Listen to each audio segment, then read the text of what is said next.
Very good evening, ladies and gentlemen, and warm welcome to the 28th Mahatma Gandhi lecture on the ideology of Mahatma Gandhi on peace, compassion, and non-violence, organized by Tibet House, the Cultural Center of His Holiness Dalai Lama, in collaboration with India International Center. To give you a brief overview of the lecture, the Padma Gandhi lecture is an important academic event of the Indo-Tibetan Art and Culture Study Group of Tibet House, where leading scholars from around the world who have made outstanding contributions to the field of Buddhist and Indian studies are invited to deliver the lecture. Padmapani is a name for Bodhisattva Paramokiteshvara, the embodiment of universal compassion. Hence, the title of the lecture series evokes the idea of universal understanding and harmony. The Padma lotus is significant to both Tibetan and Indian cultures. The inaugural lecture of the series was first delivered in August 1989 by Professor K. Sachidananda Murthy, the former Vice Chairman, University Grand Commission on the Philosophy of Universal Interpretation, followed by Professor Mahesh Tiwari on Chatur Brahma Viharas, its significance to the Indian tradition. Eminent scholars such as Dr. Lokesh Chandra, Dr. Kapila Vatsyayan, Professor Ramachandra Gandhi, Arjun Tilak Sivaraksa, late Professor Dawa Norbu, and many more then delivered the series of the lecture. We now welcome our speaker for today's lecture and the chairperson. And I would like to request the Chief Program Coordinator of India International Center, Ms. Pramila Koshi, to present them with the souvenir Tibetan traditional kata.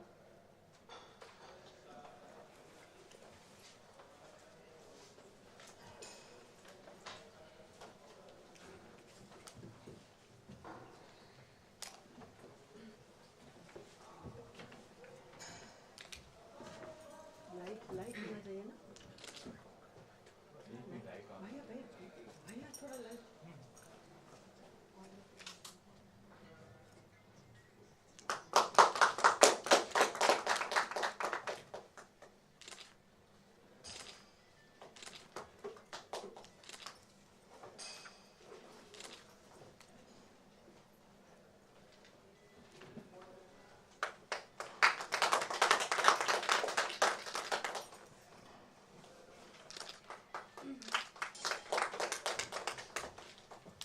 Thank you, Ms. Pramila Koshi. Before we begin the lecture, please allow me to read out a short biography of our chairperson, Mr. Naresh Sai Mathur. Mr. Naresh is a lawyer practicing in the Supreme Court and the High Court of Delhi since 1980s. He has been also a long-term ardent student of Buddhist philosophy, the Nalanda tradition of Buddhism, and also studied the root texts on diverse disciplines such as epistemology, ontology, ethics, Pramana, logic, Buddhist philosophy, etc., composed by great Indian pundits such as Aranagarjuna, Aryadeva, Acharya Chandrakirti, and so forth, including commentaries composed by great Tibetan masters. Mr. Naresh is also trustees of various trusts such as the Dalai Lama Trust, the Root Institute for Wisdom Culture at Bodh Gaya, the Siddhartha's Intent at Bir, the Delhi chapter of Sarva Yoga International Trust. He has also been the director of Tushita Mahayana Meditation Center in New Delhi. Mr. Naresh's current area of interest, other than Buddhist studies, includes Gandhian studies, and he, along with other friends, has been engaged in studying the works of Dharampal, Professor A.K. Saran, and various classical Indian traditions and modernity under Venerable Professor Samton Rinpoche and Sri Ravindra Sharma. Before I request our chairperson to start the session, we would like to show a short 4-minute document. Exploitation. This was Mohandas Karamchand Gandhi, a frail man who galvanized millions and, unleashing the miraculous force of non-violence, brought the mightiest empire the world has known to its knees. More than 1 billion Indians revere him as the father of their nation. The world acknowledges him as an apostle of peace. Gandhi dreamt of wiping every tear from every eye and strove to reach out to the last, faceless, suffering man. As a young student in England, Gandhi was drawn to the great religious works, the Bible, the Holy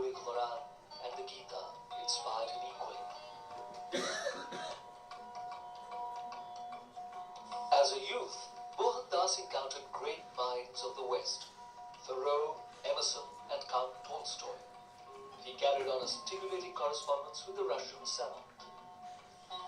Gandhi was a struggling lawyer in South Africa when, after experiencing personal humiliation and racist violence, he took the vow to fight against oppression with all his might. What made Gandhi unique was his commitment to non-violence. Although he led many a historic political battle, he was essentially a religious man. The God he worshipped was truth, and serving humanity was his religion. For him, the moral and the ethical were supreme. He found a kindred soul in Nobel laureate poet Rabindranath Tagore. The poet shared with him common concerns about India's independence and the future of mankind. Later, he struck a friendship with the visionary writer Romain Rolland. During his sojourn in Europe in the 1930s, Gandhi spent hours with him discussing the crisis of civilization that loomed large. He also had stimulating meetings with other leading minds of his time. Those were turbulent times. The world, still recovering from the devastation of war, was threatened by brute forces of tyranny. The atom bomb cast a horrible shadow of terrible annihilation. The partition of India that followed in the wake of independence resulted in unprecedented carnage and rendered millions refugees. All that Gandhi had worked for seemed to be lying in ruins. Gandhi refused to despair and give up. He became even stronger in his resolve to fight the forces of darkness. He walked alone on perilous paths, heedless of personal safety, where few dared to follow in his footsteps. More than 6 decades have passed since Gandhi breathed his last, but his presence is still palpable. He lives in the hearts of all those who have taken up cudgels against oppression, exploitation, and injustice. A man like Mahatma Gandhi, he started his political career in South Africa. And that, of course, has established these historical and emotional ties between our struggle and that of India. Gandhi once said, "My life is my message." The message remains relevant. Exploitation of man by man has not ceased. Wars and violence continue to scar innocent victims. To douse raging fires and to find our way through toxic smoke, we need Gandhi as our guide. His legacy is immortal. There will never be a dearth of people who will dream similar dreams. The light Gandhi showed will continue to shine and guide humanity for generations. Namaskar and welcome to the Padma Pani lecture. We are collective good fortune that we have Shobhana Radhakrishnan ji. She's the daughter of an illustrious Gandhian, and her father was the director of the Gandhi Peace Foundation for several years. She was born at Sevagram and has spent her whole lifetime in the presence of Gandhi, as it were. She has managed to, and I was talking to her earlier, she's managed to understand Gandhiji very personally, very intimately somehow. His personal qualities, the qualities of translating whatever he'd understood, bringing it, capturing it, and bringing it into his life. I just remember one small incident I was told of. Mr. Ravinder Verma had come back from England as a communist after finishing his studies, and he got a 2-minute interview with Mahadev Desai gave him 2-minute interview with Gandhiji. So he went in and Gandhiji had a glass of milk in front of him. So he drank this milk and he said, "The time I've taken drinking this will be added to your 2 minutes." And so he said, Vermaji said that, "I have, sir, been reading you, and whatever I've read has made a very strong impression on my mind." So he said, "What have you read?" He told him something of what he had read. He said, "Of that which you have read, how much have you understood?" So Vermaji said, "Well, I cannot say everything, but I think some I have understood." And Gandhiji said, "Of that which you have understood, how much have you internalized?" So Vermaji said, "Sir, I am still a communist, but something is happening. Whatever I am reading about you is transforming me. So perhaps there is something I have internalized."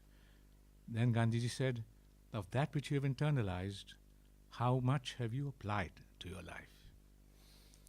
And Vermaji said, "Well, virtually nothing at the moment." He said, "Then why do you read?" So that was the quality of the man. And let me just very briefly introduce Shobhanaji, because she has much to say, and we don't have very much time. But she's on a mission to reintroduce Gandhi to the people of India and everywhere else.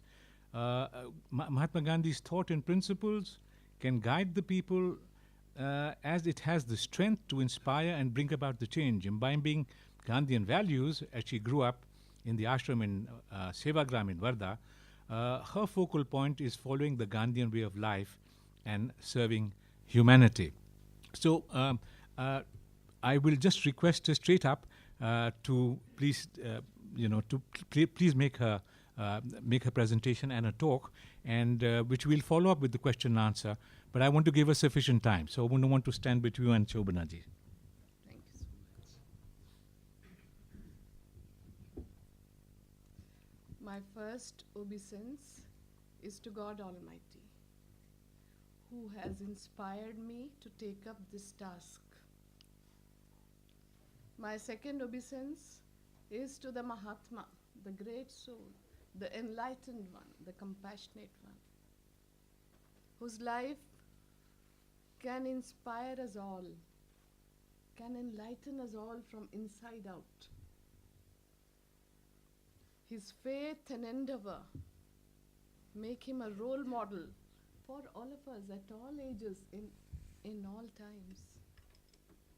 And my third obeisance is to the Lokatma, to all of you whose eyes give me strength. I also pay my respects to the Bodhisattva Padmapani, the awakened being or the enlightened being of Mahayana Buddhism, who vows to come back again and again as long as there are living beings in order to help all living beings. That's what Gandhi said also, that he is not going to be silent from his grave. He's going to speak from his grave, and he's going to speak again and again, reminding people that peace is a positive force, that compassion is in all of us. We only have to put it into practice in the form of serving others. It's a great honor for me to be today to deliver the 28th Padmapani lecture organized by the Tibet House. And I'm missing Geshe, Venerable Geshe La today. It is on his request that I am here, and I express my deepest gratitude to Venerable Geshe Dorji Damdar, Director of the Tibet Center, to IIC for co-hosting this program, and to all of you who have gathered here on this very, very auspicious day. Today, the epitome of compassion, Jesus Christ, was born. Today also happens to be the birthday of my daughter. Since I had committed to be here, I'm here with you all, sharing my joy. And for this opportunity which all of you have given me, and for your time that you have given me, the most valuable resource that all of us have, our time, to be here with me today, to discuss an issue which haunts and taunts people across the world. Mahatma Gandhi is the most powerful visionary and a practical idealist from the last half of the 21st century, who is a role model for all of us. He was there about 67 years ago with us. It's not as if I'm talking about a long past. He, like all of us, was an ordinary human being, just like all of us. Mahatma Gandhi sought to break the cycle of violence and reprisal. What distinguishes us from brute beasts, he said, is our continuous striving for moral self improvement. Humanity is at crossroads, and we must choose between violence, the law of the jungle, and non-violence, the law of humanity. The world today, I'm very happy to see some young friends who have also come, and I really, really welcome you all. It's really something which makes me very happy to welcome you all today, young people. Thank you for coming. You all have an unprecedented opportunity to open a new phase in the history of humankind. Mahatma Gandhi's life offers us a compelling evidence that we can become the conscious shapers of our destiny, rather than merely being shaped by circumstances. Mahatma Gandhi had unflinching faith in non-violence. And in Gandhiji's personality, the politician and saint emerged as one. 66 years or 67 years after his death, history appears to prove that it would have been much wiser not to have abandoned his method, which was an inseparable method of politics and spirituality. I would like to share something which His Holiness the Dalai Lama has said about Gandhiji in a very short clipping. So, in 20th century, wonderful Indian, Mahatma Gandhiji, with a thorough moral education, lawyer. He carried the starter, not only in India, firstly started in South Africa. Then he carried the India's freedom struggle, strictly non-violently. So Gandhi already no longer with us, but his spirit very much alive on this planet. So I'm also just tiny follower of Mahatma Gandhi's example.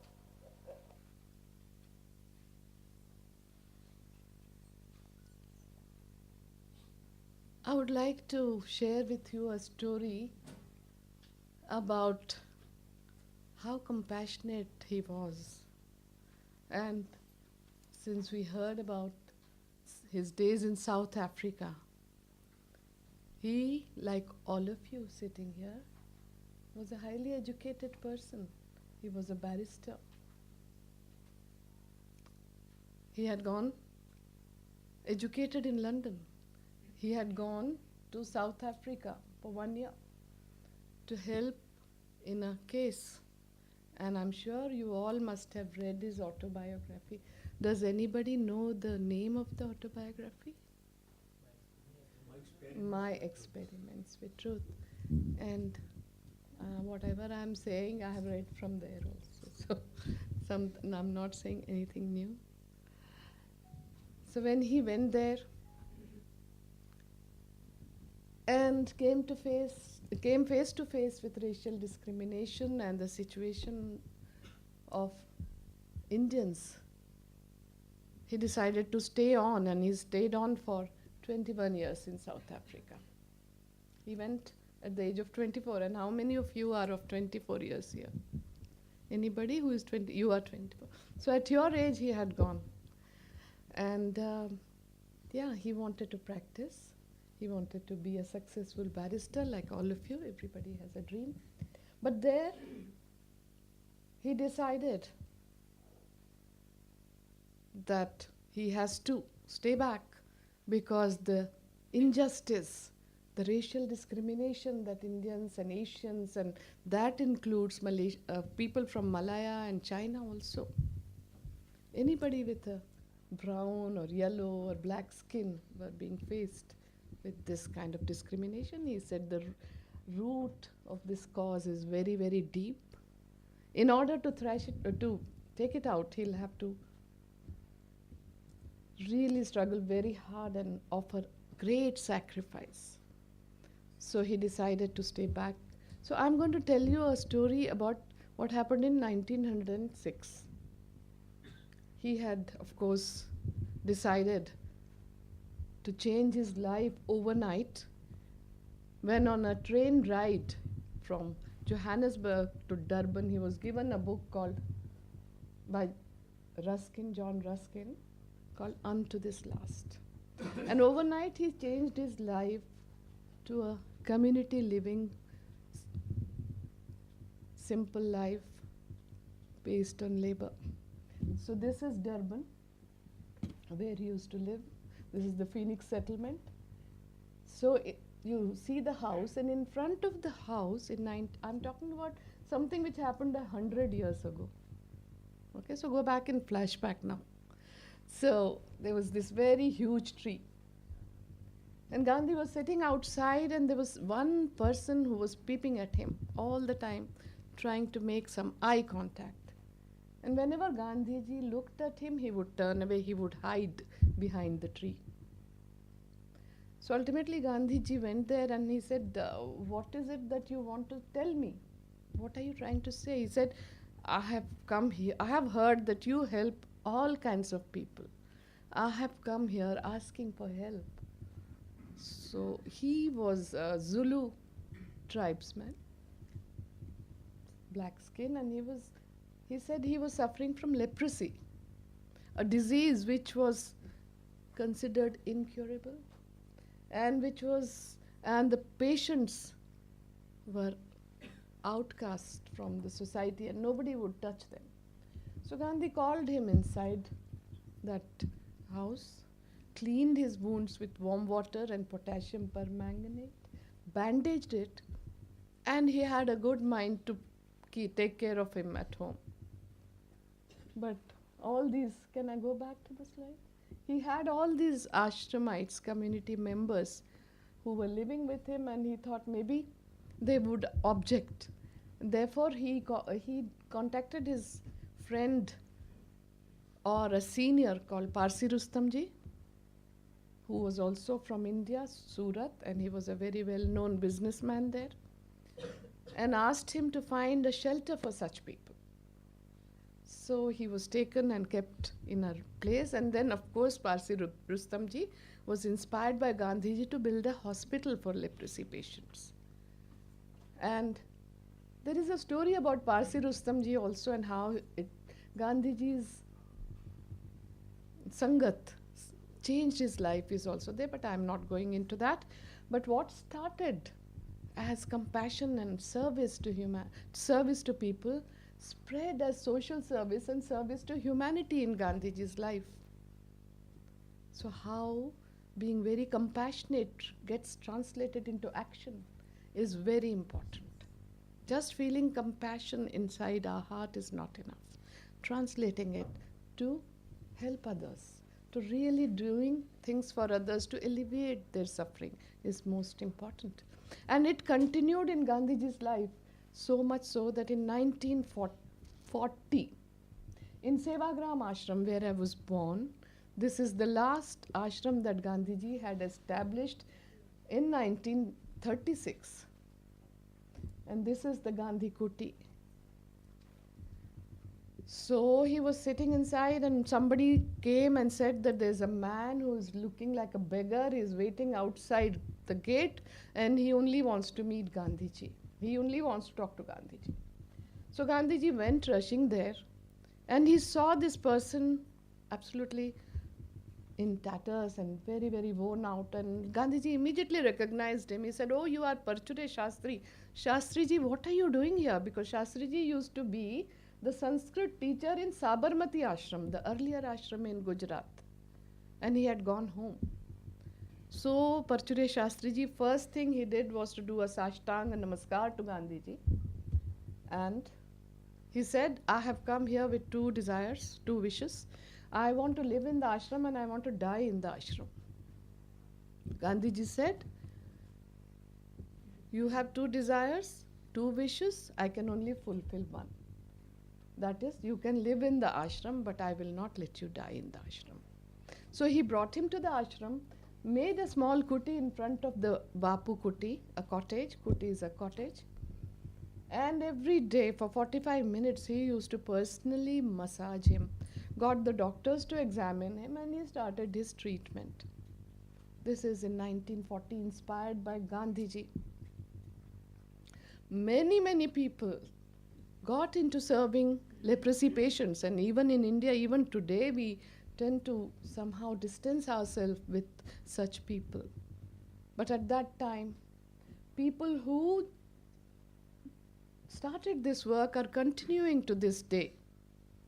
That is the testimony to how Gandhi could change people, give them direction in life, show them the purpose in life as to what they could do to serve others. So, this is of course the Prarthana Bhumi. I'll talk about Sevagram Ashram a little later. But at this point, I wanted to just tell you how the compassion, daya, karuna that Gandhi had, and he is not the only person, all of us have it. Each one of us has that kind of feeling inside us. All of us have that inner power. It's just up to us to awaken that, to identify that, and just put it into practice of serving others. According to my understanding, Gandhiji's life is an epic of faith and endeavor. The source of his real strength was in his faith in God. The deeper the faith, the greater was the endeavor. Truth was the most deepest and most complete form of God for him. He called truth as God. Satya hi Parameshwar hai, he said. So his endeavor was to identify that truth, to nurture it, and to inspire people to recognize that truth in themselves. And he believed that in each one of us, as God is omnipresent, truth is omnipresent too. That is in each one of us. There is an element of goodness present.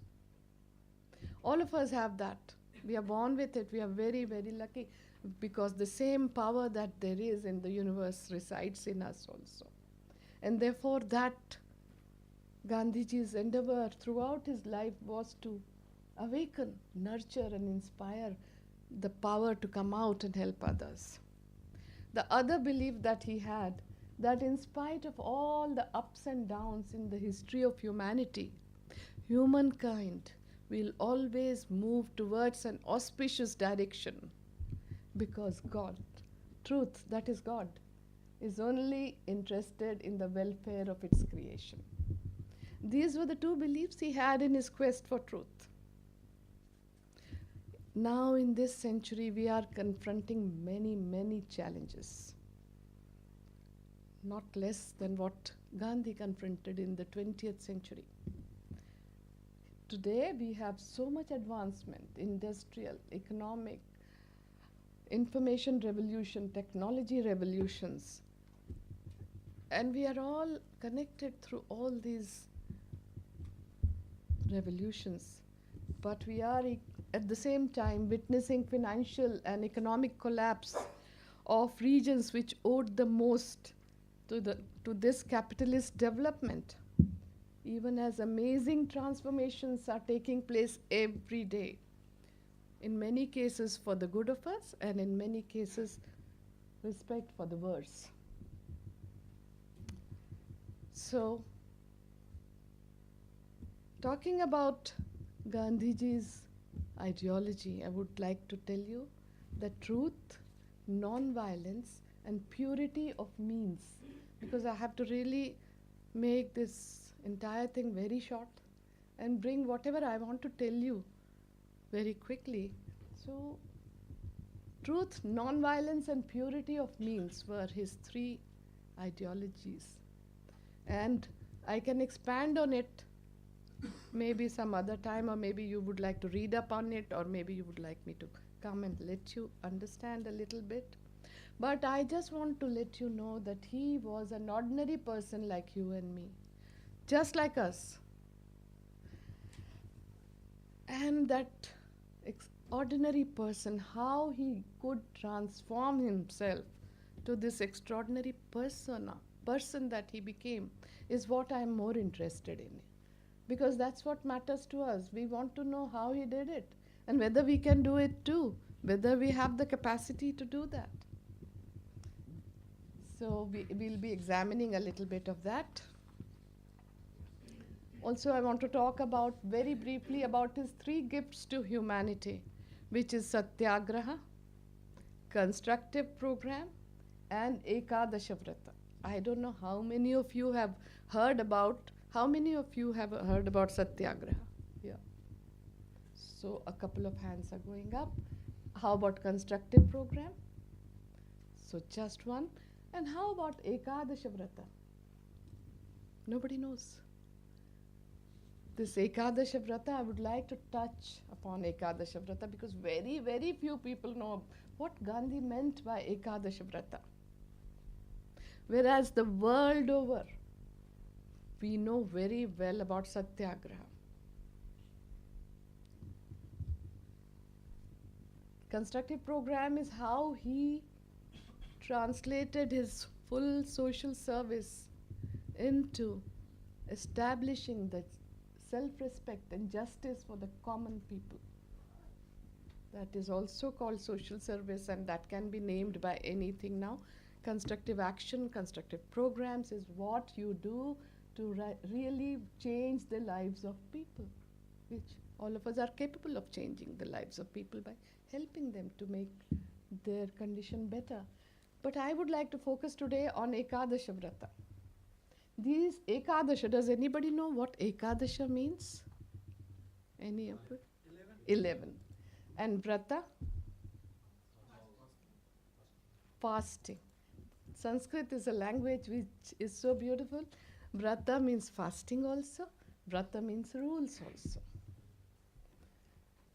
So Gandhiji, whereas he was just an ordinary person transforming himself, and he was in the quest for truth, he was also equally concerned about the inner sadhana.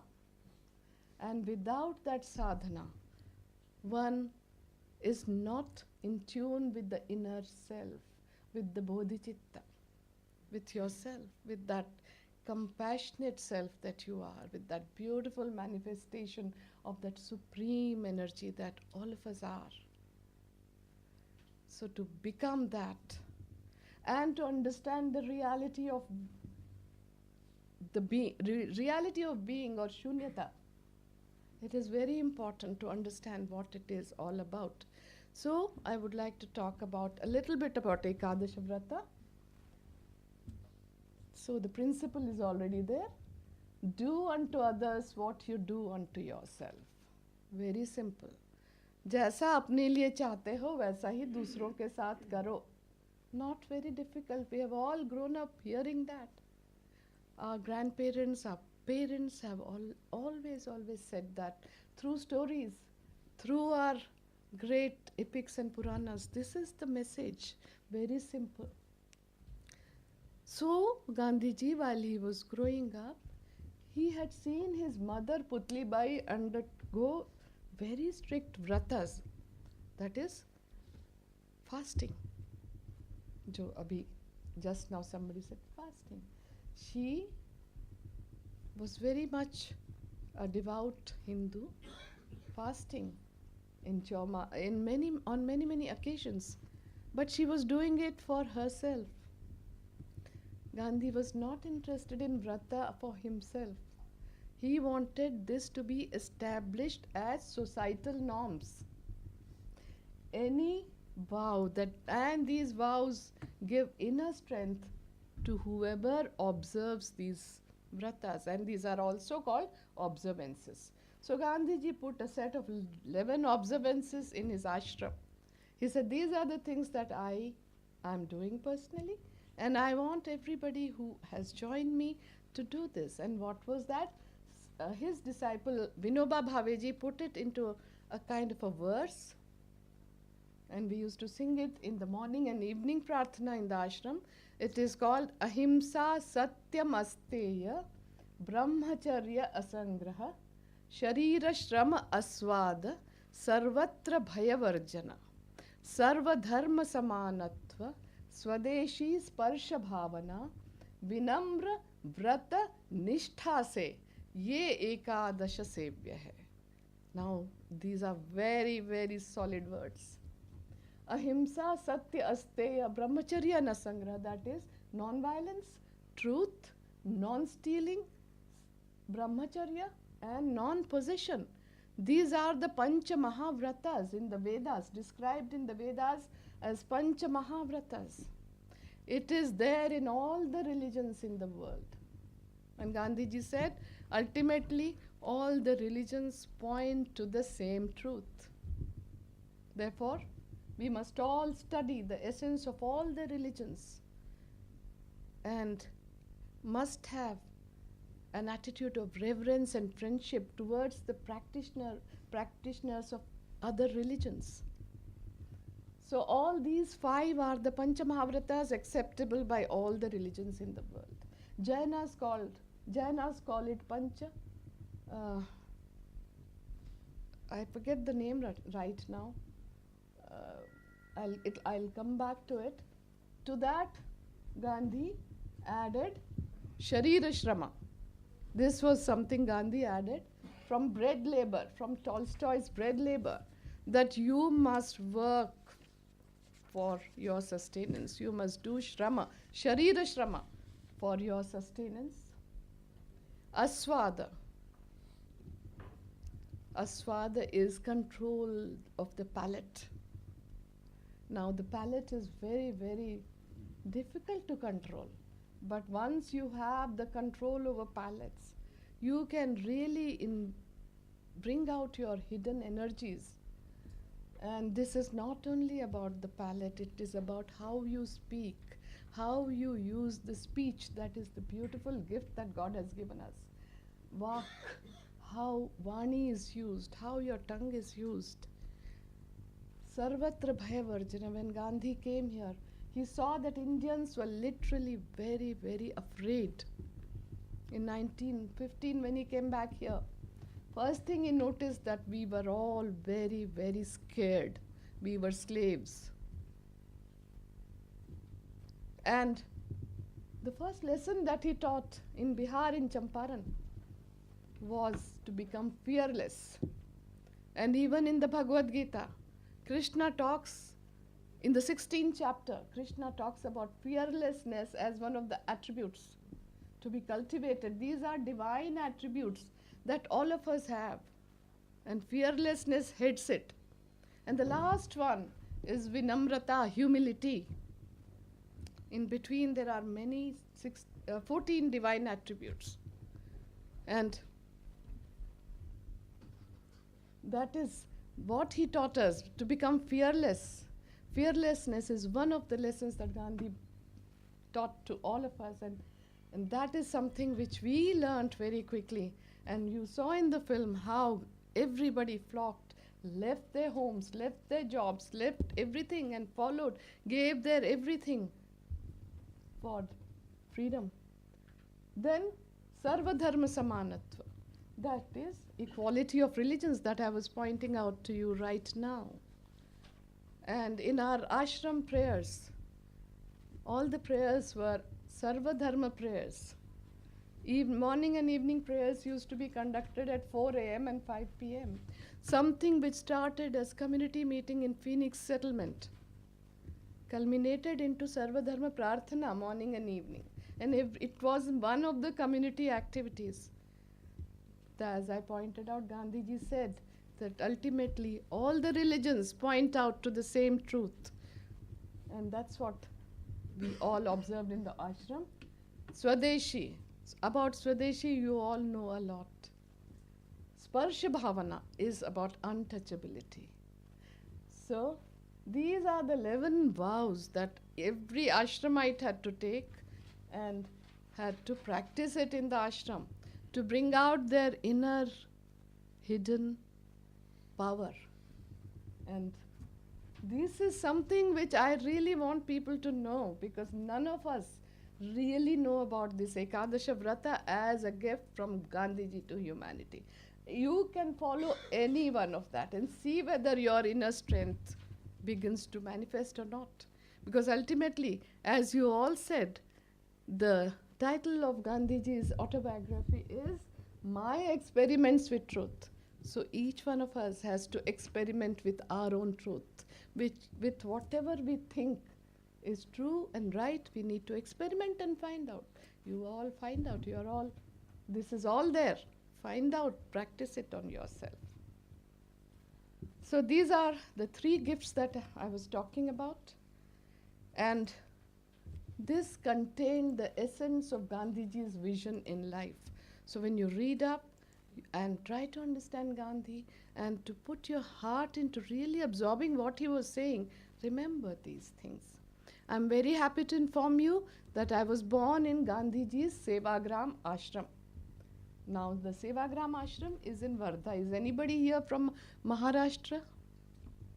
Anybody? You are there from Maharashtra. Are you from Nagpur? Kolhapur. Okay. So you know Nagpur. About 85 kilometers from Nagpur is a place called Wardha. Many of the southbound trains pass through Wardha. And about 5 miles from Wardha was the place where Gandhiji set up his ashram. And the name of that village was Segaon. And that was given to him by Jamnalal Bajaj. He had an orange orchard. And Gandhiji and Miraben and all of them settled there. And with whatever available material was there, he constructed his kuti. Everybody had small, small places to live. And Miraben really beautifully made that Gandhi kuti. And I was born there. Not in the kuti, but in Sevagram. My father spent 21 years of his life with Gandhiji. 10 years he spent working with Gandhiji. Therefore, what I'm telling you today is based on my understanding and our experience of Gandhiji. Even after Gandhiji passed away, for the next 60 odd years, my father continued following the path shown by Gandhiji, and continued doing Gandhi Karya, which even I continue doing. And that Karya is for each one of us to do. He is the father of our nation. He has shown what is to be done. And it's up to us to do it. It's our time now. He did when he could. It is our time to do it now. So I was talking about the Prarthana. Community prayer used to be conducted in this Prarthana Bhumi. And I went a couple of years ago to give a lecture in Nagpur. So I'm sitting there, and spinning I learnt at the age of 5. All of us had to do this. There were 4 community activities. One was community prayer, the other was community spinning, the third was community eating, and the fourth was community sanitation. And that is something very, very interesting and important. Every morning, Gandhiji and the smallest of the kids used to carry the basket and the jhadu and the powder and clean up the entire ashram. This was a daily community activity. And if we all do that, Swachh Bharat will slowly take shape. But none of us are interested in any community cleaning or cleaning at all. And Gandhiji, first thing that he used to do was to clean the toilets. Even in South Africa, From there, he had come to India to understand about the Congress, Indian National Congress, because he had established Natal Indian Congress there. So he wanted to know how it functions. When he came here, it was a big function, lot of talks, lot of lectures going on, a lot of crowd. But when he saw the condition of the toilets, it was pathetic. It's very, very bad. So the first thing that compassionate Gandhi starts doing was to take the broom and sweep the toilets. He started cleaning the toilets. And so much so that the secretary of that Indian National Congress pointed out to people that this is how volunteers should be, not realizing that it was Gandhi who was cleaning the toilets. So the first training that we all got was of cleaning the toilets. But it was such an enjoyable experience. It was a wonderful training. And I must beseech all of you today to at least start cleaning your toilets. Learn that. That is the first thing one needs to do. And when one very young economist, Shriman Narayanji, he came from London School of Economics and wanted to tell Gandhiji many things, because he thought that he had some very brilliant ideas and that had to be translated into Indian context, and Gandhiji is the best person to do that. So when he came, well, of course, it was morning time, and Gandhiji said, yes, we will talk later, but now is the time for community work. Safai. So he was told to go and clean the toilet, and he was really shocked. That young 23, 24-year-old brilliant economist, he was shattered. Totally shattered. What is this? How could one do this? But his life changed after that. He became a big, proper disciple of Gandhiji.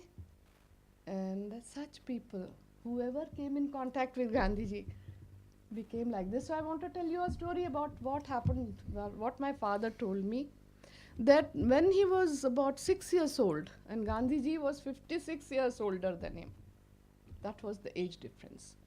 To the entire world, he was Mohandas Karamchand Gandhi, the great leader.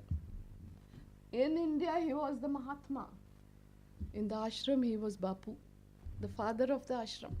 And all of us also know him as Bapu because his children used to call him as Bapu. So he was Bapu to the ashram children and ashramites. But for the children like my father, he was not the leader, world famous leader. He was not the Mahatma. He was not the Bapu. He was merely their friend. Dost. See the age difference. But he is a friend. He was such a friend with whom he could go for a swim in the river, splash water on each other, eat together, play, take part in the ashram natak, dramas. And he was one such friend with whom they could quarrel without qualms. After all, it's only a friend with whom you can quarrel, because a friend it is who will never misunderstand you. So he was a friend for my father. And every morning and evening, Gandhiji used to go for walks. Now, 10 miles per day, morning and evening. Look at the fitness guru emerging. Now we are going to the gym, spending so much money for all young people. It's a whole, of course, Delhi pollution, it wasn't there. But every morning and evening, he used to go for walks. His speed was so much, 45 kilometers per hour was his speed. So if you want to learn something, maybe this is one thing you can take, a walking speed, okay? And children used to go with him, so he had this habit of keeping his hand on the shoulder of the children and go for walks. So my father and many such children used to really be in competition to become Gandhiji's lathi.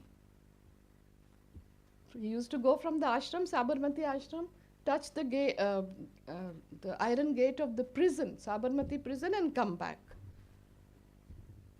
How great was that experience? My father did not understand at that time. He was only 6 years old. But later on, when he had gone to Guayaquil in Ecuador, where this last year there was a huge, many earthquakes. He had gone there to give a talk on peace and compassion and non-violence about Gandhiji. And like this, the hall was full, but they could only understand Spanish. Here, at least, you are understanding me. I hope you're all understanding me and you are all with me. But in Guayaquil, people couldn't understand because they could only understand Spanish. Father was talking in English, and there was an interpreter. And there was an elderly gentleman who had come, and he was sitting. After the lecture, there is a tradition in Guayaquil that if they like the talk, they come and shake hands with the speaker. So after the talk, many people came to shake hands with my father. But one elderly gentleman who had come, he just took hold of my father's hands and kept shaking it. And he wouldn't leave it. He knew only Spanish. Father knew only English. So now he was saying something father could not understand. So he called the interpreter. He said, "What is this man saying? He's not leaving my hands." So the interpreter said, "You told in your lecture that when you were 6 years old and Gandhiji was 56 years older than you, he used to keep his hands on your shoulder and go for a walk." Father said, "The interpretation is absolutely correct, but still I do not understand what he is saying." So he said, because that man he only knew 2 words in English, "Thank you."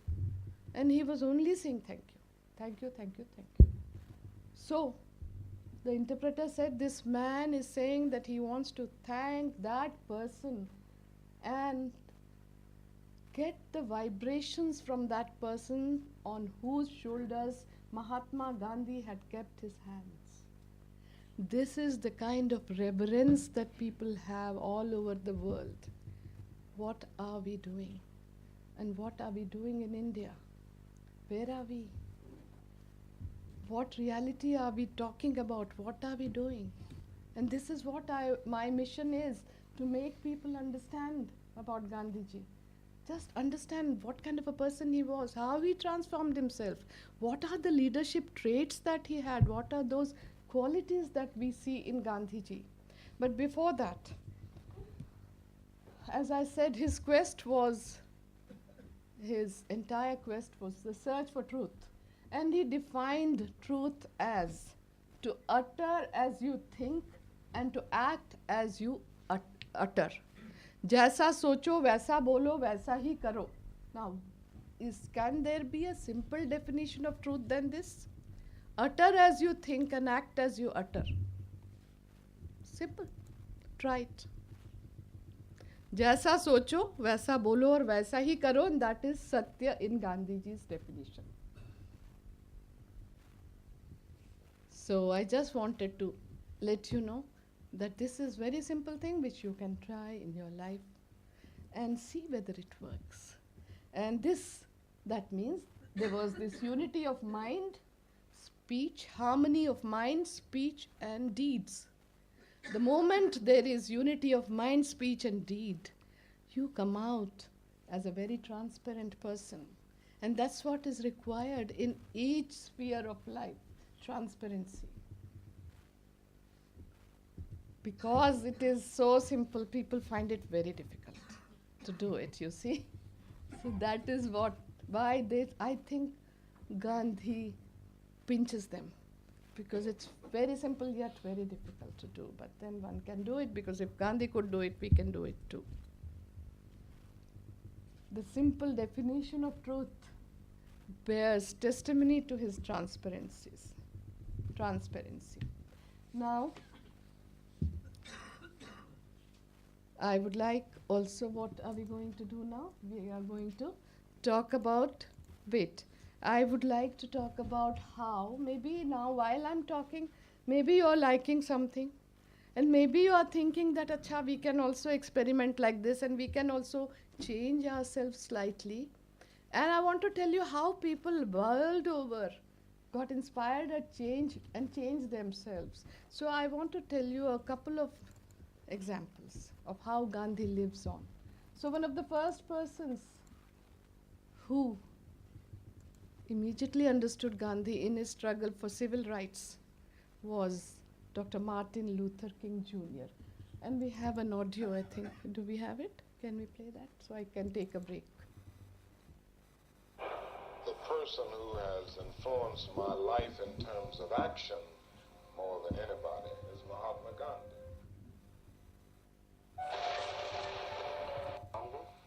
Where did you come to Gandhi? I came to Gandhi in the same setting in theological seminary days. I had heard of Gandhi, but I remembered hearing a message by the president of Howard University, Dr. Mordecai Johnson, who had just returned from India. He spoke in Philadelphia on his trip to India and the whole philosophy of Gandhi and passive nonviolent resistance. I was so deeply moved by the message that I went away and bought several books on the Gandhian, on Gandhi and Gandhian technique. And at that point, I became deeply influenced by Gandhi, never realizing that I would live in a situation where it would be useful in me. And actually used it in, actually would apply it in this country. The second person, of course, who was very much inspired by Mahatma Gandhi was Nelson Mandela. In India, when he was here, he said, the India sent us Barrister Mohandas Gandhi. We returned Mahatma Gandhi to you, to India. And that's how he spoke about Gandhiji and got inspired. Then Albert Einstein. Do we have an audio of Albert Einstein? So see what he's saying. I believe that Gandhi's views were the most enlightened of all the political men in our time. We should strive to do things in his spirit, not to use violence in fighting for our cause, but by non-participation in anything you believe is evil. He also had said a very important thing about Gandhi, that generations to come will scarce believe that such a one like this, in flesh and blood, ever walked on this earth. So while we will all pass on, thousands of years from now, I don't know whether Gandhiji will be treated as a human being or a deity, because I want to establish that he was a very ordinary person like us.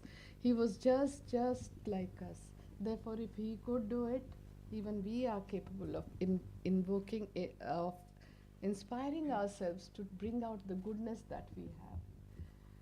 Gurudev also wrote a very beautiful song for Gandhiji when he was breaking his fast in Aga Khan temple, and I would like to play that song for you.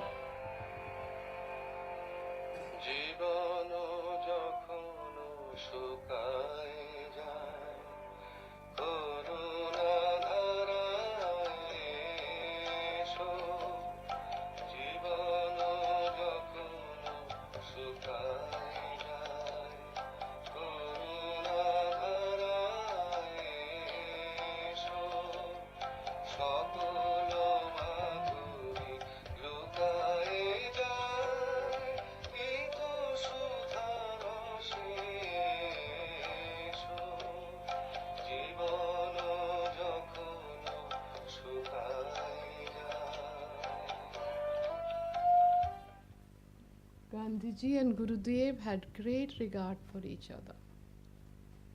And he had come when Gandhiji was about to break his fast, and he had written this beautiful poem for Gandhiji. And then we will see. What was the meaning of this? Didi, Jayadi, can you explain the meaning of this? Jibono jokhon shukai jay for. Ha, anybody Bengali, please. Yeah. I don't understand. Okay. Anybody who understands Bangla, or Google it and we will know the meaning. So right now we will go to Google, Swami. Not now, when you go back. But I understand the meaning of it very beautifully, which I'm unable to right now explain to you. Please read up. Then we come to somebody, Vinoba Bhaveji. We had a very good fortune of working with Vinobaji, and he went on this Padayatra for Bhudan, for distribution of land for the landless from 1952 For 30 years, he roamed all across India to get land for the landless poor. And he was also one of the one of the persons where the dacoits of Jora and Chambal surrendered their arms. So this is Gandhiji's disciple, and in Gandhiji's own language, the first Satyagrahi. This is where I was also present at this time when Man Singh and all those people, the dacoits of Chambal, had surrendered.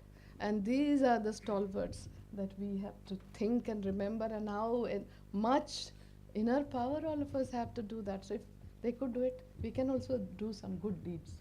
And this is about the Chipko Andolan, which Sundarlal Bahugunaji did in Uttarakhand, where timber mafia was chopping the trees. Women encircled the trees and did not let people cut it, and it was spearheaded by Sundarlal ji, who is a very, very dear colleague of my father's. And inspired by this, Japanese women also started hugging the trees, and they did not let people destroy it.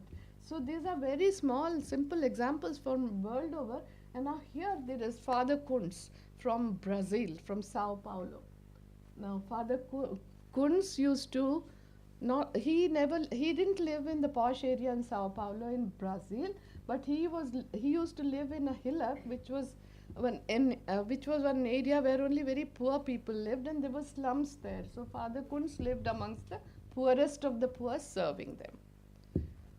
Once there was very, very severe drought, famine in Brazil, and people started moving towards Sao Paulo because the grains were there. Every rich community was living there, so poor people started going there for want of food. But suddenly in the newspaper, in the editorial, people said, we should be given license for guns. We want to kill all these people. They are coming and looting our grains. How can they do this? We want to kill them. Father Kunz was very hurt on hearing this sentiment. So he went to the church, which was in the middle of the city. And he asked permission to pray there.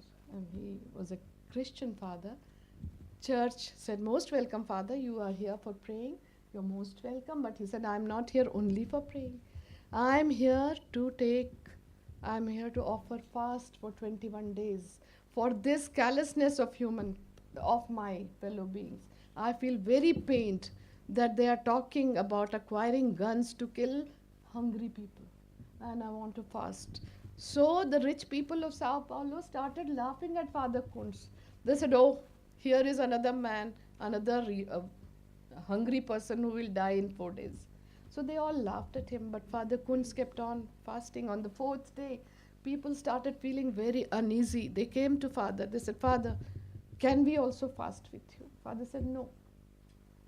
You can do that for 1 day. But for the rest of the days, you all just pray.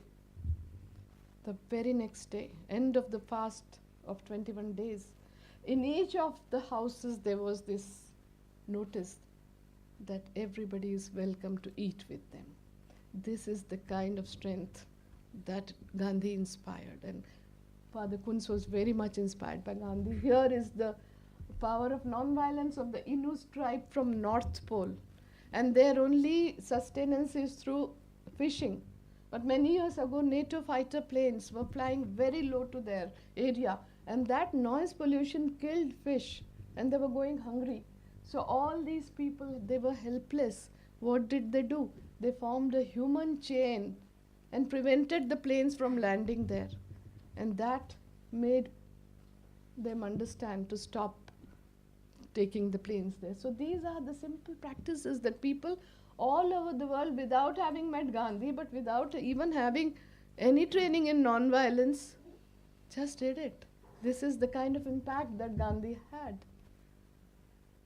This, of course, all of us know, and now in the era of deep ecological crisis, what Gandhi had warned us about 100 years ago, this was not today that he's saying. He said it 100 years ago. That earth provides enough for man's need, to satisfy every man's need, but not every man's greed. But look what we have gotten ourselves into. what answers are we going to give to the next generation? What answers are we going to give to people, billions of people who are standing behind us, who are invisible to us, the poor? We don't see them. They're there, but we don't see them. These are the invisible people. And once in Sevagram Ashram, one Christian priest had come. His name is Dr. Mort.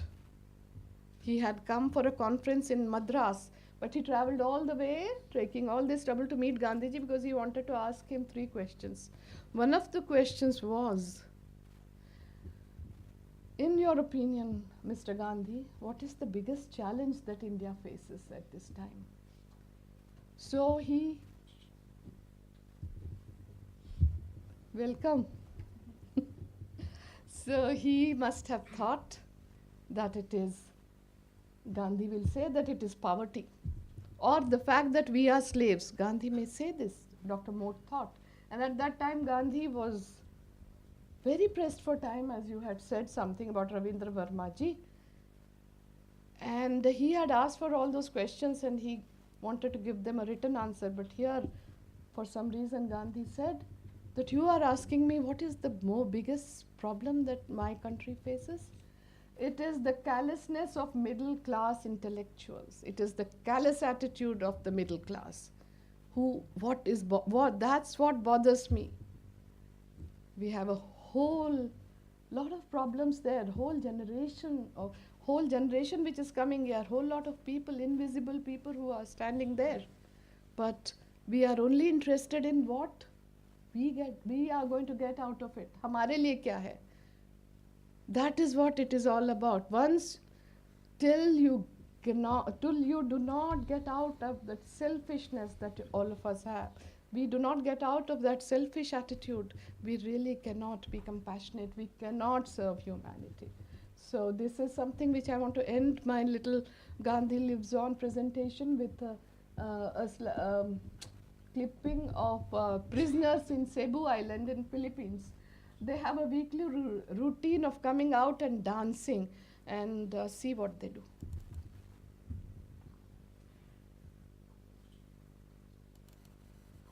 Okay.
I hope you like this dance.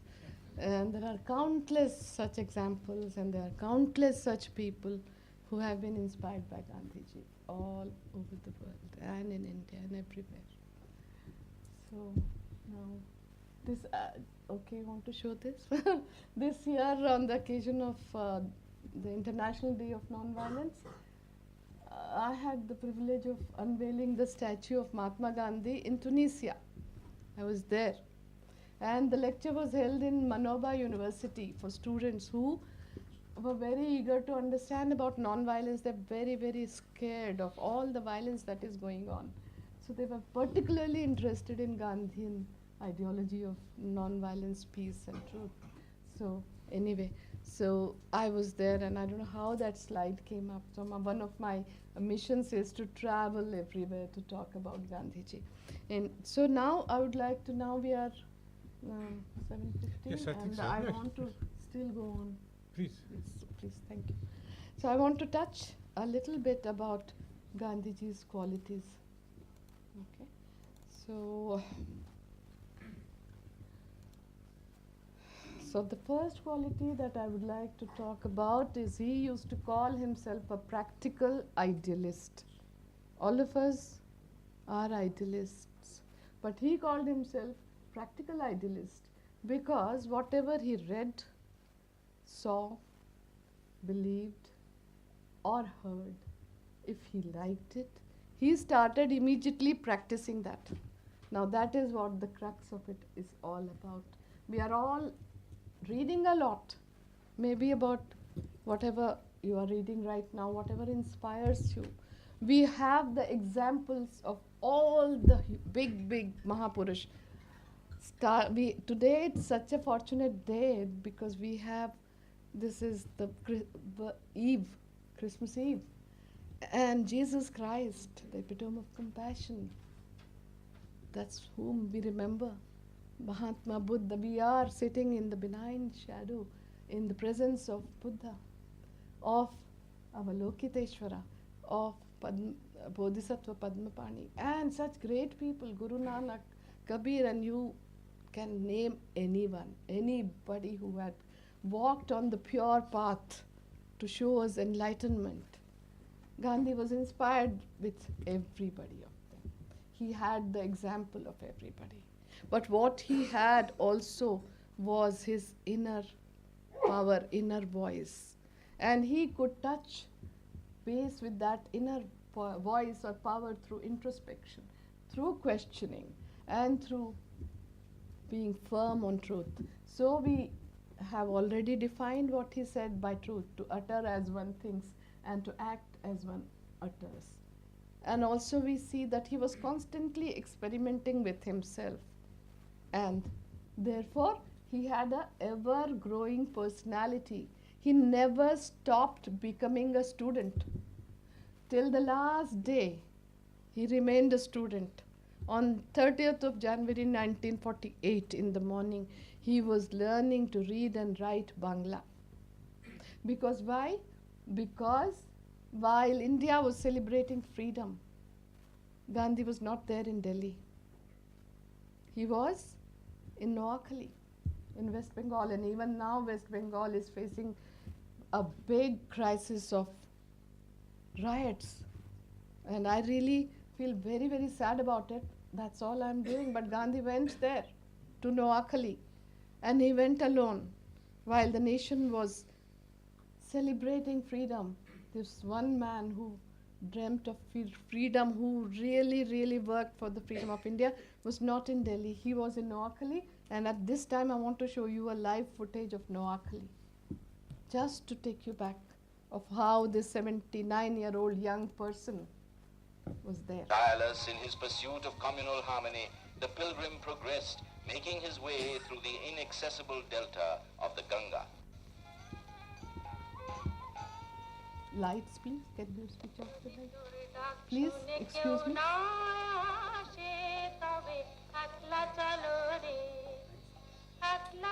If they answer not thy call, walk alone.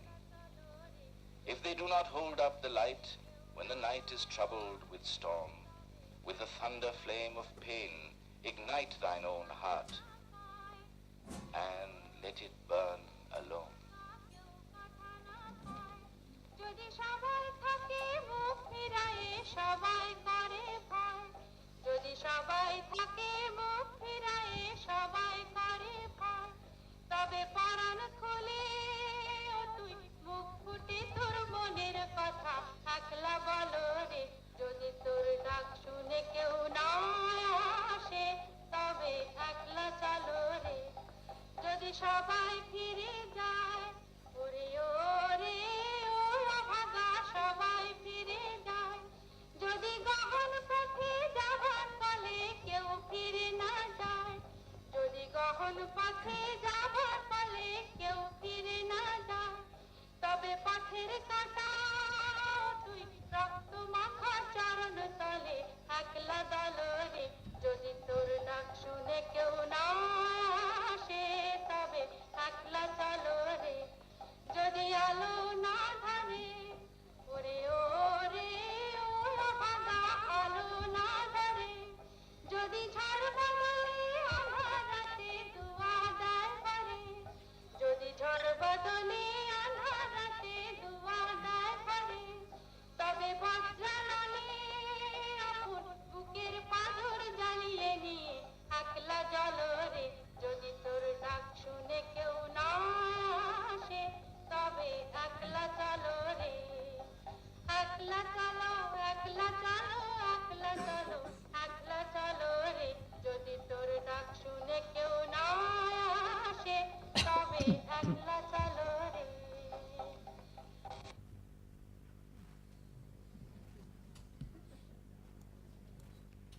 Akla cholo, walk alone. If nobody comes along with you in your quest for spirituality, if in your quest for serving humanity, don't worry. Walk alone. Do it. Do what you can. Because this life is too short. Time is too limited. The only non-renewable resource that we all have is time. If we are lucky, we'll be alive the next moment. If we are not, we have to leave. We all come in this earth with one purpose, that is to serve others with compassion. And this is a call to everybody to arise and awake and wake up and understand the call that in our limited life we have to fulfill the purpose of our life. Uttishthata jagrata prapta varan nibodhat kshurasya dhara nishita duritya. It's a very sharp edge that we have to walk on this earth. We are not here to waste our life. We are here to serve others. That is our swadharma. That is our duty, obligatory duty. When we are born, we take so much from our parents. We take so much from the neighbors. We take so much from society. It is our obligation to return all that to our people, to our society, to our nation, to our parents. Therefore, to each and every young person, old, everybody, I remind people of their swadharma, their obligatory duties. Krishna talks about swadharma in the Bhagavad Gita. And all these things have been talked about from the time of the Vedas, Upanishads, from the time of Buddha to the time he said, Atmadipo Bhava. You become your own light. You have that capacity to become enlightened. So it is a call to everybody to just get up, awake, get up, arise and awake and be vigilant. You can't even lose one moment in just sleeping. And in Gandhiji's life, one of the qualities that I want to mention is that he used to be ever vigilant. Forever he was vigilant and awake. And from that awakened state, and that's what Padmapani Bodhisattva is also called, the awakened self. How do they get awakened? Because they realize the reality of life. They know that all of us are interconnected with each other. We are manifestations of the same supreme power energy. And therefore Gandhiji could feel that oneness with everybody. And the moment that truth is realized, that we are interconnected, we are part of each other, we are one family, and we are here only for the purpose of serving others. That realization, or shunyata as it is called, the moment that realization comes, you really find that wisdom. And once you become wisdom, what you get automatically is that your intellect gets sharpened. We are born with two things, mind and intellect. Once we start thinking with the mind, we think with emotions. We make wrong decisions because something we like, something we dislike.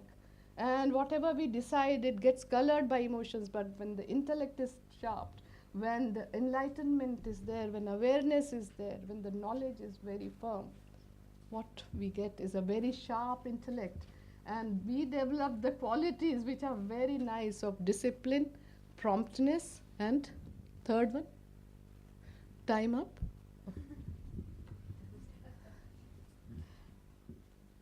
Promptness, discipline, and punctuality. So for me, it was a reminder to be punctual. And my time was till 7:30. And in Gandhiji's life, I must tell you, punctuality played a very great life. A great role. He always used to carry the clock here in his waist. And time was of very, very great importance. So I must quickly tell you a story about this. And that is in Sevagram Ashram. And he used to sit in that kuti. He used to sit down. And people used to come to meet him. Hundreds of people used to come to meet him every day. And there was very little time, as you said. Even those 2 minutes were important. So somebody from the ashram management must have thought of putting a board there so that people could understand the value of time, Gandhiji's time at least, because generally people do not understand the value of their own time. So they waste a lot of time in procrastinating and just wasting time talking and doing just nothing, simply talking. So here, somebody from the ashram management wanted to do that. So they put a board with three sentences in English, with two words each, so that the person who would come and sit in front of Gandhiji could see. Because, can I show them that slide, or is it not possible? Okay, anyway, even if the slide is not there, you visualize now that at the back of Gandhiji's back, at that time, there was one board. So the first sentence said, be quick. Jaldi karo. I don't know in which language it can be translated, because there's so many people from different regions and languages, but jaldi karo, everybody understands, be quick. The second one said, be brief, which I am not. Sankshep mein kaho. Sankshep mein kaho. And the third one was a bit dangerous. It said, be gone. Chalte bano. And that's where it was. Now it's not there. Maybe it was removed later. I don't know. But I'm just showing. The person who used to sit in front of Gandhiji could read that. And of course, they would be given only 2 minutes. So they would go. But before that, they could see all this. So my father, who was an adolescent at that time, was very not happy about it. Because adolescents generally are very critical. They question a lot. They don't like many things. So I hope once they grow up, they start understanding. And I hope all of us sitting here have crossed that adolescent age. No? So better to cross it now. And yeah. So my father, who was about 16, 17 years old, he said, I must find out, because this is wrong, this is not right. How could Gandhi, who is from Saurashtra, how could he tell all this to people? The Saurashtra is known for its Mehman Nawazi, Atithi Satkar. Even our Indians are known for so much Atithi Satkar. Whenever somebody comes, we tell them to make themselves comfortable. We give them some water. Later on, we offer them some tea. Later on, something. And a lot of time goes away. And later on only we say, "Kahiye kaise aana hua hai." But here there is no such formality. Here there is be brief, be quick, and be gone. So what is all this? My father said, oh, I must do some tahqiqat, because investigative journalism was very much in evidence at that time also. So he followed a person who had gone inside the kuti and came out in 2 minutes. So my father asked him, excuse me, sir, did you meet Gandhi? That man's face lit up like a 1,000-watt bulb had gone on. He was so happy. He said, yes, of course, I met Gandhi. Ji, I met Bapu. My father said, what kind of a meeting is this? You just went inside and came out in 2 minutes. You didn't even spend 2 minutes there. What kind of a meeting is this? He said, you are right. I spent just 2 minutes. But in those 2 minutes, Gandhiji poured himself in my heart. He entered my heart. And that was the quality of Gandhi, to become one with the other person, to respect individuals as individuals without attaching any labels. He didn't attach any labels, whether you were rich or poor, whether you were learned or an uneducated man, whether you were a king or a farmer, whether you were a politician or an ordinary person like us. No, there was no label. He respected each and every person as a person. And the moment we start doing that, we start applying it, giving that respect to others as human beings, as individuals, we would have started walking on Gandhi Path, Gandhi Marg. So therefore, it is 7:30, my time is up, and I am very, very grateful for all of you once again for giving your non-renewable resource to me, your time, for being here with me. And I'm very grateful to Tibet House for giving me this opportunity of talking about compassion, talking about enlightenment, talking about how an ordinary person like you and me can also do things to change the world. Gandhiji had said, be the change that you want to see in the world. Thank you so much. Namaskar. No questions? If they want. Or if they want to leave, very good. Well, Shobhana ji has agreed to take some questions, so if there are. Yes. Ma'am, one of the slides it mentioned trusteeship. Okay. I don't need it. Can you please? You want to Maybe the other know people about can hear your trusteeship? question. If Yeah, you can you? Okay, let me have it. Thank you. Can you please explain, ma'am, the description of trusteeship in Mahatma Gandhiji's ideology? Sure. Did you read up anything or just the word you have seen? And what, why does it interest you? Oh, good, good. I'm glad I just positioned there so that it jumps out of it and people start asking questions. So,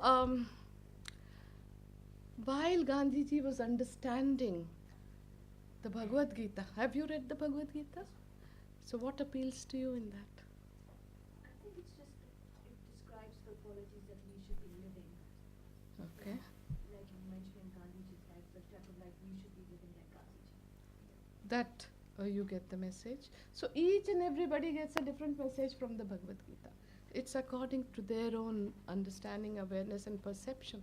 And while Gandhiji had not read Bhagavad Gita, while he was in London, he had not read it because he didn't. He was 18 years old and he was introduced to the Light of Asia, the song Celestial by Theosophists to one uncle and nephew. And he read about it, and later on he got deeply interested in reading it.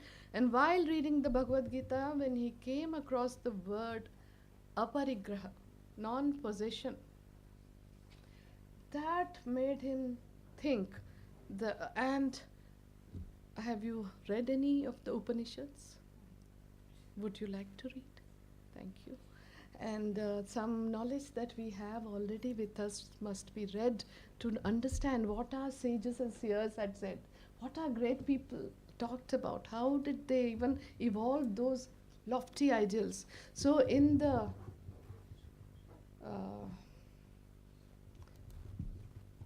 Ishavasyopanishad, there is a shlok. It is known as Ishavasyamidam sarvam. Yat kincha jagatyan jagat tena tyaktena bhunjitha ma grudha kasya svidhanam. It is our treasure. It is our heritage. We are the inheritors of this great Indian tradition of Asian wisdom. So it is good for all of us to understand what it means. God is omnipresent and He owns the universe. That everything in this universe belongs to God. Nothing really belongs to us. Enjoy the objects of the world in an attitude of perfect non-attachment. Enjoy it enjoy it to the extent that is necessary for you, and leave the rest for others in the society. Never ever crave the possession of others. ईश्वर, ये जो भी दुनिया है वो ईश्वर की बनाई हुई है. यहाँ जो भी है वो ईश्वर का ही है, हमारा कुछ भी नहीं है. ईश्वर के नाम से त्याग करके तू यथा प्राप्त भोग किया कर, किसी के धन की लालसा न कर. So somebody, the same Dr. Mote, had asked Gandhiji to describe the essence of the Indian culture. So to which Gandhiji said, Tyago or Bhogo, renounce and rejoice.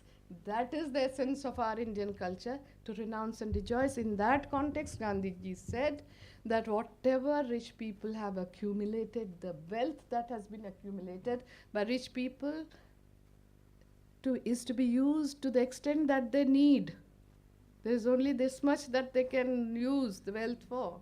And the rest of it should be given to the society for their use, for their benefit. And to that Gandhi said this is trusteeship, and he said also the poor people must decide what they want to use it for. And he appealed to people to become merely trustees of what they hoard, what they earn. And that's how he explained trusteeship to people. When he said Ma'am, Gurudev. When he said Ekla Chalo Re, walk alone. Can you tell me? Ma'am, this Akla Chalo was written by Gurudev I know, Rabindranath Tagore. but he believed in it. He believed in that. He loved that song. Anybody here could sing Akla Chalo? Does anybody know Akla Chalo at all? Has anybody seen Kahani? The film Kahani? So do you remember? Now that became famous because of Amitabh Bachchan ji, who sang that song, but this was written by Gurudev. Walk alone, ma'am. That the meaning, literal meaning is walk alone. And again, Jayaji, I come to you to translate it in from Bengali to English. No. No, but did he believe that if you can do things alone, there's nothing more strong than that? An ounce of practice is worth more than tons of preaching, ma'am. Sorry, can you say? An ounce of practice is worth more than tons of preaching, is what he believed. So therefore, you do not have to wait for others to prompt you or to help you. You want to change something, do it now. Just do it. Act. Thank you. Right now.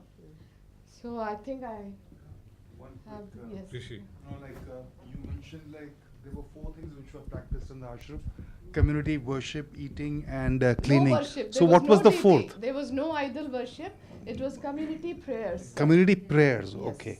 And eating, And cleaning, and those what was the community- 4th? Yeah, those community prayers were also all religious prayers. Okay. I would have loved to play it for you all here. I have an excerpt, and I would have. loved to- What was the 4th?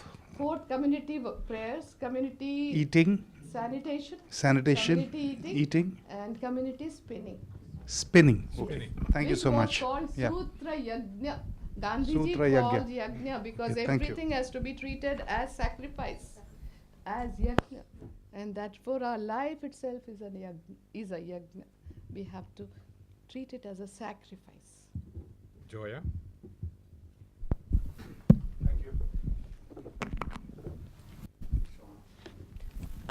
I just had 2 questions. One is somewhat mundane. And what happened to the efforts of the people of the Phoenix Ashram? Because I heard Gandhi had carried it on. And does it in any way replicate what was happening in Sevagram in Gandhi's time? Now, the second question is a little bit more difficult and probably politically incorrect. You just spoke of the Upanishads, the Gita, and what the Buddha said, and what Gandhi said about non-violence and truth. And what do you think of an India, where it's going, where the person who actually killed Mahatma Gandhi, I was in Delhi at that time, that he is going to have a temple built to him by the same people who have the same heritage of these same great teachers and scriptures. So should we talk about the first one first? But I have forgotten the first one in listening to the second one. Could you repeat the first one, please? Phoenix, yes. I Phoenix had. Ashram. Did Phoenix Ashram carry on in the same kind of traditions and purpose, or did it go into other fields? Well, I was there last year. And things have changed. It's been almost 100 years. I think I was there in 2015. Yeah. Because they were commemorating 100 years of Gandhiji's voyage from South Africa to India, and I was called as a keynote speaker in Johannesburg and in Tolstoy Farm. So I'd wanted to, when things, of course, are very, very different. That vast area has been encroached by people. It's become almost a slum. And Ilaben, I met Ilaben. They are trying to keep certain things alive, but it is not the same. As in Sevagram also, things are not the same. Have absolutely changed. Changed to the extent that you can't even recognize it as a place where Gandhi lived and worked. So things are different. And about what is happening now, this is history. Things keep happening like this. One can't change. This is how things keep moving. It's a circle of life. So what comes down goes up. So what? Will we be able to withstand it? I'm sure we can. We have to. We have no choice. It's up to you how you take it. With what kind of calmness and with what kind of wisdom you are able to live in such difficult circumstance. It's up to us.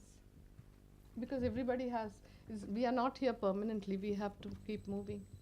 And these things have happened since age immemorial. It's not that it's happening for the first time in history. It keeps on happening. Life keeps on moving. And time is also moving. Sir, so may I stop? You want to ask something? Maybe you ask Mr. Moth asked three questions to Gandhi. Okay. So first was the challenge that India faces. What were the rest two? One was to explain the essence of Indian culture in 3 words, which he said, renounce and rejoice.